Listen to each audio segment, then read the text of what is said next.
There's an AI startup for animation that just got a lot of money, but I wanted to bring up probably something that has a lot to do with that. And this is a story, and both of these are on Cartoon Brew. All right, let me get to the top of this. So there was like a festival. I think it's in France or something like that.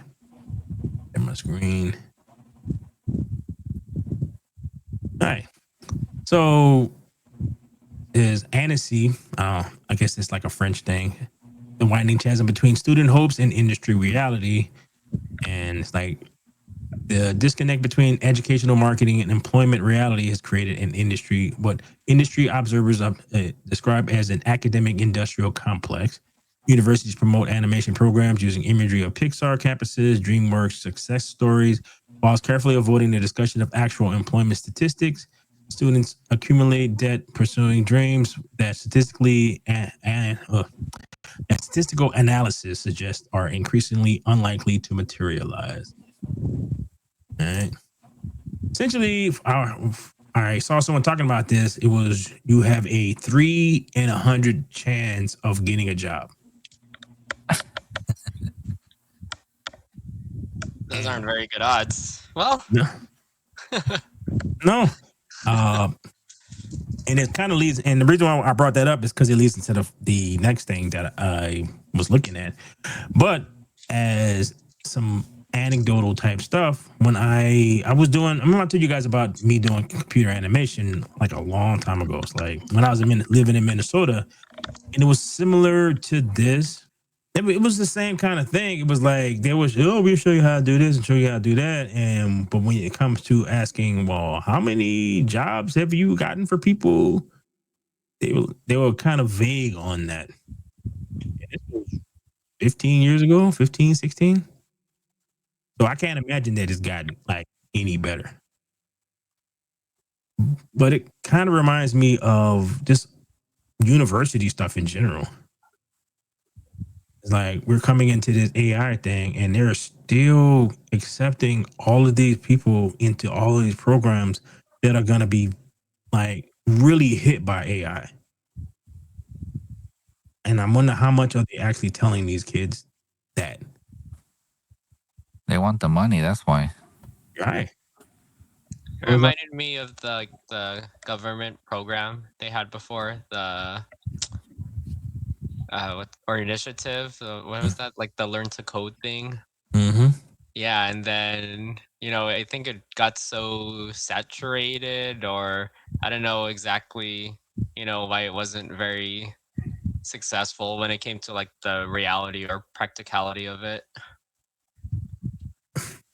Well, like for me, I would probably be like, all right, when I first went to college, I wanted to be an engineer, right? So I'm like, okay, I want to be an engineer. Dad was happy about that. I want to be an engineer. So I'm sitting in the first couple of classes and then talking about it, and I realized I didn't want to be an like I didn't fully understand what an engineer did. All right, what I thought, because I'm a creative person, so you design cars or whatever, you design this, you design that. An engineer really doesn't do that, like especially like with cars. Somebody else designs the car. The engineer is the dude who figures out how to actually make it function, like work. So he comes with all the math, and it's like a compromise to eventually you get like something to sell. But the person who initially designs the car is somebody else.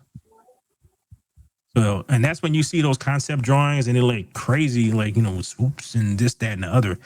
The engineer gets that and like, all right, well, that's not going to work. And this is not aerodynamic and yada, yada, yada. Right. I realized after a couple of classes that I didn't want to be the engineer part is not what I wanted.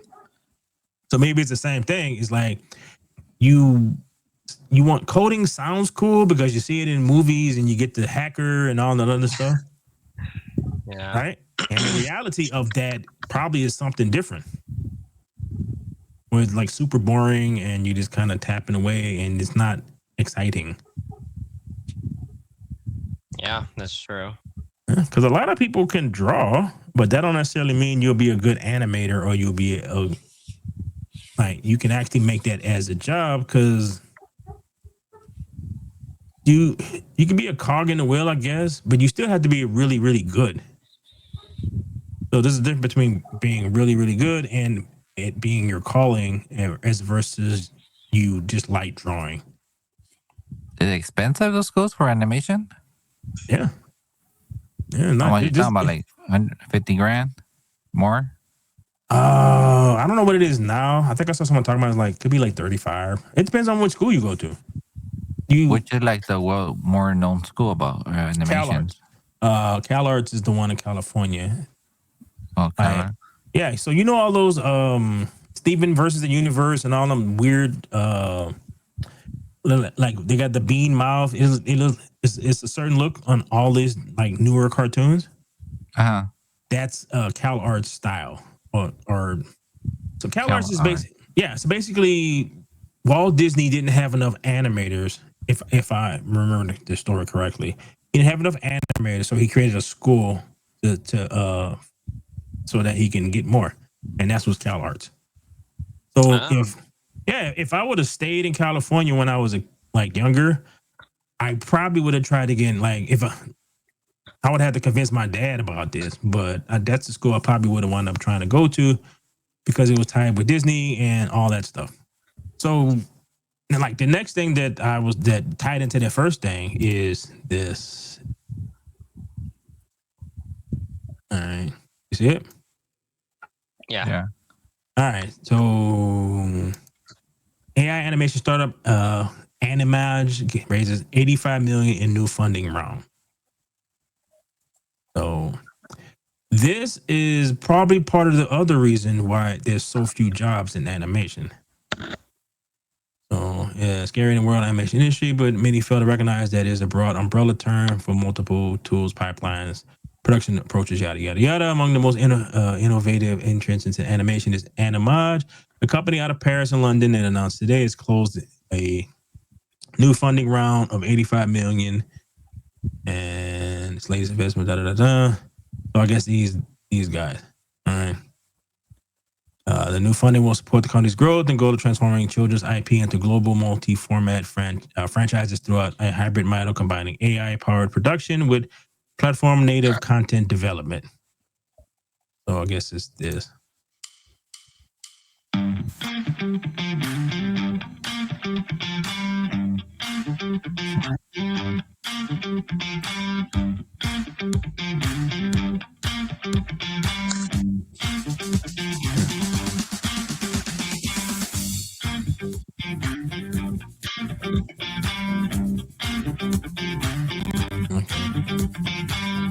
All right, so you understand what's going on here?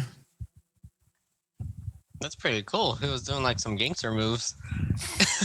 No, but all right, but I'll break it down for you what's actually happening. Okay, so like this little bit right here, all right.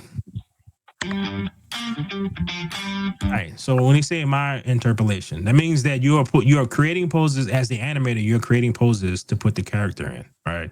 Mm-hmm. So, and I think I was telling, I don't know, I'm telling which one of y'all about this. So basically, this is one pose. This is another pose. Okay. So you can tell so what the computer is going to do is going to just take this pose and go directly into that pose. But to get it to flow better, you actually have to add all these in betweens for that. Okay. So on a traditional 2D animation thing, a person will draw the key poses. That's the this, that thing, right? So he will hand it off to a bunch of other artists and they would draw all the stuff in the middle. So make it flow to each pose.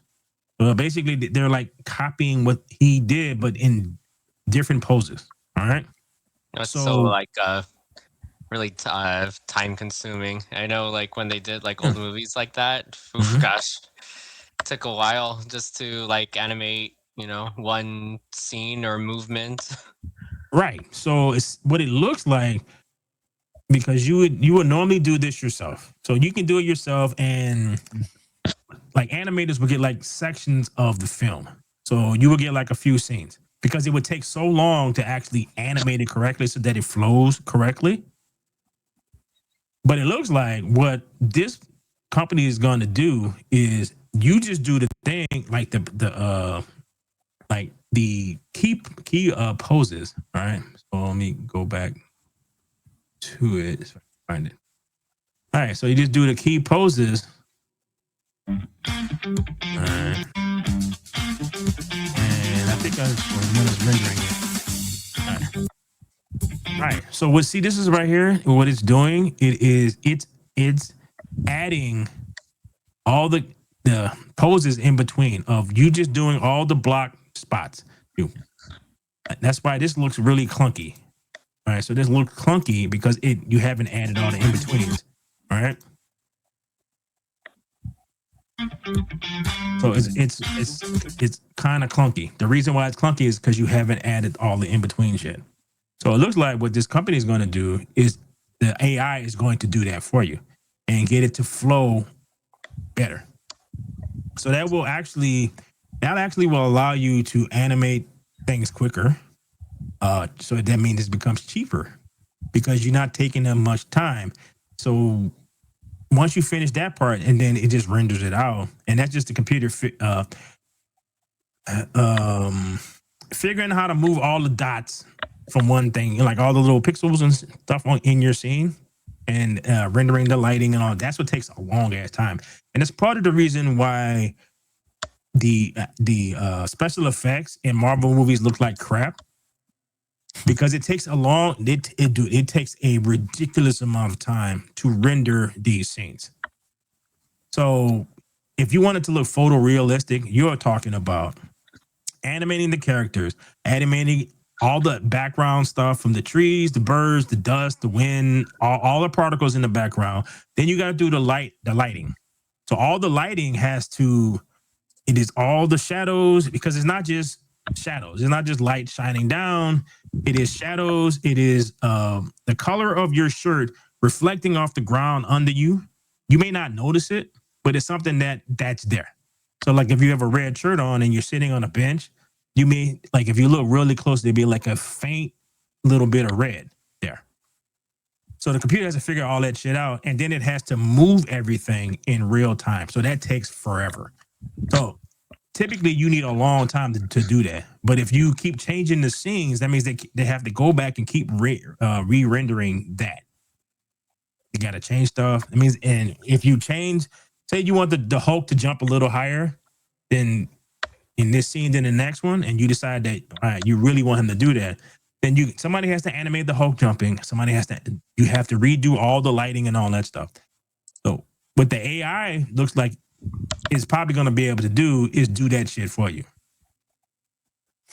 So all those extra jobs, because there used to be extra jobs, it'd be like a bunch, because you would need a whole lot of people to do this. But if the AI can figure this out in the computer, then yeah, those are a bunch of jobs that are going to go away. Then you throw on top of that, a lot of this stuff is animated in Korea, Canada, and like in Thailand and like those kind of countries. Yeah. So they pay 1/3. So you'll get, so for the price of one person who lives in California, you can get like 4 people to animate stuff. So this is the reality of that. So that's why I brought up that first article, is because they're cranking all these people out. I'm like, bro, unless you're gonna go live in friggin' Korea or Canada or something like that, you're not gonna be able to find a job. And that is gonna make it worse. And they just got $85 million because it's like that. And the background stuff for Star Wars, I forgot what they call that damn shit, but they use it on the Mandalorian, and they've been using it a lot in other stuff, where they can just create a scene in the background and just like have it set up. Yeah, that is going to decimate that. So you don't have to build a set and all that shit no more. No, you still do, at least for now. But the biggest hurdle is going to get rid of all the little minutia stuff. So that's why, like, I showed you the little trailer, how the person just blocked it out, because it's quicker to do that, because then you can do all your. So you start with your big key poses and you make them walk, and that's why when it walked, it looked like Frankenstein walking.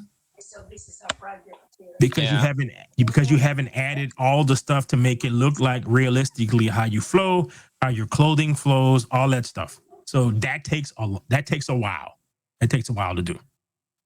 So if you got an AI that can actually do all of that shit, that means that you do not need the size of the animation studio that Pixar and all these places have.